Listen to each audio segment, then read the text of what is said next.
દીપડાના આતંકથી બચવા એક પિતાએ તેના 6 સંતાનોને પાંજરે પૂર્યા છે। વાત અમરેલી જિલ્લાની છે।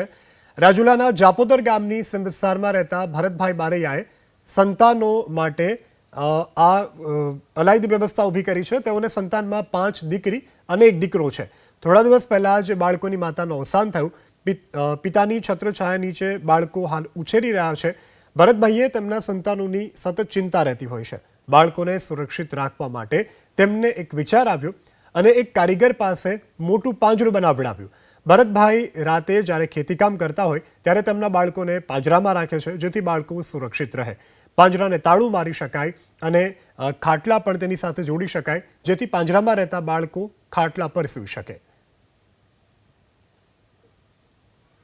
એમાં સિંહ અને દીપડાનો બહુ ત્રાસ છે અને મારા બાળ બચ્ચાને રાત્રે 12 વાગે કે 1 વાગે એટલે સેફટી માટે મેં આ પ્લાન વાપર્યો છે પાંજરાનો।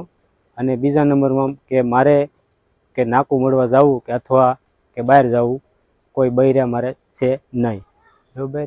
બીજા નંબરમાં એમ કે બાવણું દઈને હું નાકું મળવા જઈ શકું। દીપડાનો એટલે માનો કે 12-1 વાગે તો દીપડો હોય ને હોય અને ગલુડાને 4 ગલુડા લઈ ગયા છે અને 1 કૂતરી અમારે રહી છે અને 1 કૂતરો રહ્યો છે। 4 ગલુડિયાને અમે પોષણ કરતા અને દૂધ પાતા અને દીપડા રહેવા દીધા નથી।